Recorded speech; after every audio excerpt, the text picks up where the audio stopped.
السلام علیکم۔ اسد آپ کی خدمت میں ہمارا الحمدللہ سلسلہ دین اسلام یعنی اسلامی نظام کے حوالے سے جاری ساری ہے، اور اب ہم اس کے آخری مرحلے میں جو ختم الرسول نبی اکرم صلی اللہ علیہ وسلم کی حیات طیبہ کا سلسلہ شروع کیا ہے۔ گزشتہ ویڈیو میں ہم نے نبی اکرم صلی اللہ علیہ وسلم پہ وحی کے نزول پہ بات کی تھی، اور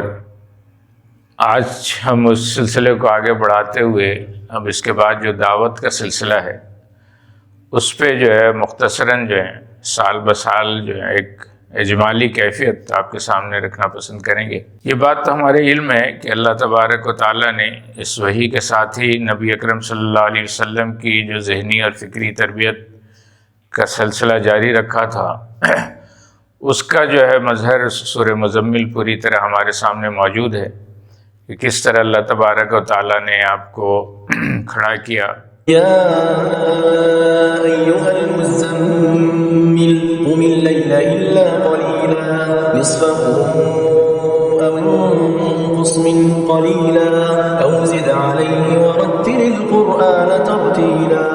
انا سنلقی علیک قولا ثقیلا، کہ آپ رات کے تھوڑے پہر یا زیادہ نصف رات یا اس سے زیادہ اس لیے قیام کریں کہ آپ پہ ہم ایک بھاری کلام جو ہے ذمہ داری آپ پہ نازل کرنے والے ہیں۔ اور پھر اسی کے ساتھ جو ہے سورہ مدثر کی ابتدائی آیتیں نازل کی گئیں۔ یا ایھا المدثر قم فانذر وربک فکبر وثيابك فطهر والرجز فاهجر ولا تمنن تستكثر ولربك فاصبر۔ آپ کو یہ بات حکم دیا گیا کہ قم فانذر، کھڑے ہو اور لوگوں کو ڈرائیں، ان کو اللہ کا حکم پہنچائیں، اور جو لوگ جو ہیں اس سے سرکشی اختیار کریں ان کے لیے تنبیہ کا پیغام۔ تو آپ صلی اللہ علیہ وسلم نے جہاں یہ کہ اس کی ابتدا یوں بھی کی، ٹیلے پہ پہاڑی ٹیلے پہ کھڑے ہو کر کے قوم کو جمع کیا اور کہا کہ اگر میں یہ کہوں کہ پہاڑ کے پیچھے سے ایک لشکر تمہارے اوپر حملہ آور ہونے والا ہے تو تمہارا جواب کیا ہوگا؟ تو لوگوں نے کہا کہ ہم نے آپ کو ہمیشہ سچا پایا ہے، لہٰذا اگر آپ یہ کہیں گے تو ہم اس پہ یقین کر لیں گے۔ تو آپ صلی اللہ علیہ وسلم نے پھر دعوت رکھی اور کہا کہ قولوا لا الہ الا تفلحون، کہ لا الہ الا کہہ دو کہ تم کامیاب ہو جاؤ گے،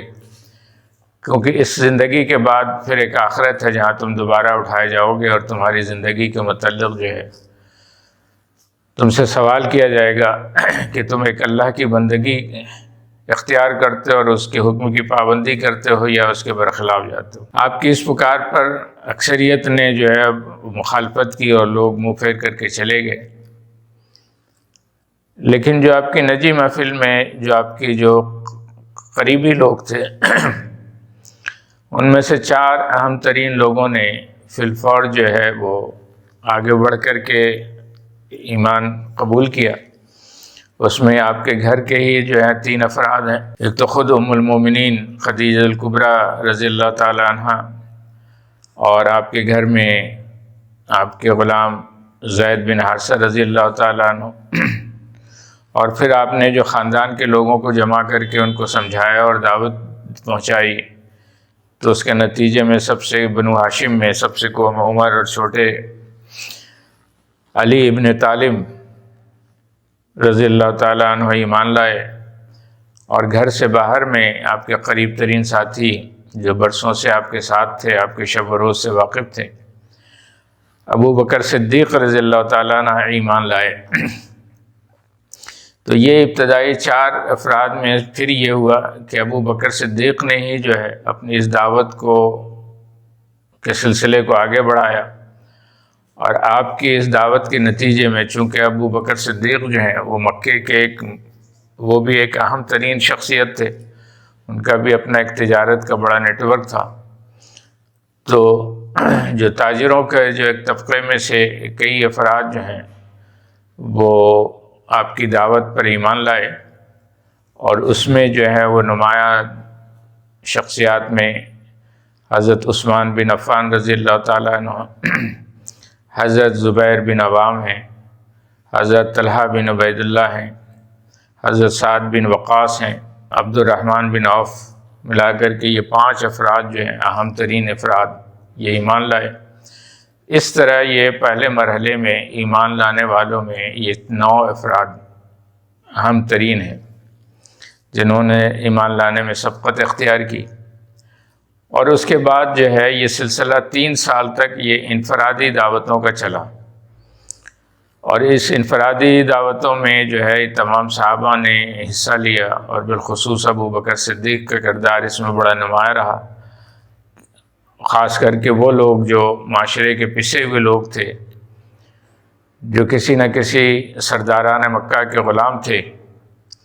اور وہ اپنے حالات کے جبر پہ جب ان کو ایک امن اور سلامتی کا پیغام ملا اور بڑھ کر کے انہوں نے اس کو قبول کیا، تو اس کے نتیجے میں جو ان پر ان کے مالکوں نے جو تشدد کیا، جو ٹارچر کیا، وہ آپ سب کے علم میں ہے کہ کس طرح حضرت بلال پہ تشدد کیا گیا، کس طرح حضرت خباب بن عارت پہ جو ہے وہ تشدد کیا گیا، کس طرح حضرت سمیہ خاتون جو ہیں وہ شہید کی گئیں۔ اور حضرت سمیہ کی بات آتی ہے تو دیکھیں کہ اس مسلم معاشرے کی جو ہے خواتین میں جو ایمان لانے والوں میں جو ہے سب سے پہل جس کرنے والی جو خاتون ہے وہ بھی ایک عورت ہے، حضرت خدیجہ الکبریٰ سلام اللہ علیہا، اور اس اسلام کے لیے سب سے پہلے قربانی دینے والی بھی خاتون ہے حضرت سمیہ۔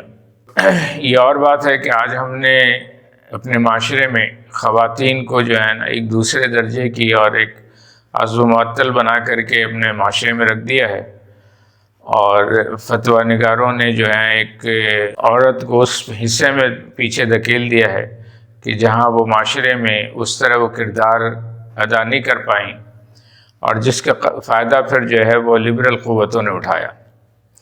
تو ہم دیکھتے ہیں کہ وہاں ابتدائی اسلام میں جو ہے، جو ہمارے یہاں کسی بھی آج کے جدید دور میں سربراہ مملکت کے لیے جو خاتون، ان کی جو خاتون ہوتی ہیں ان کے لیے خاتون اول، فرسٹ لیڈی کا یہ لفظ استعمال کیا جاتا ہے، لیکن ہماری جو فرسٹ لیڈی ہیں خدیجہ الکبریٰ، وہ پوری مسلمانوں کی تاریخ میں قیامت تک کے لیے وہ فرسٹ لیڈی کے مقام پہ فائز رہیں گی۔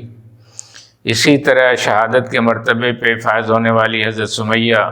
اور پھر دیگر صحابہ جو ہیں وہ حضرت سعید بن زید ایمان لائے، اور بھی کئی لوگ ایمان لاتے رہے، اور جو یہ ایمان لانے کا سلسلہ بڑھتا رہا، معاشرے میں جو مخالفت تھی کی ابتدا ہوئی تھی، وہ مخالفت جو ہے وہ نفرت اور تشدد میں بدلتا چلا گیا،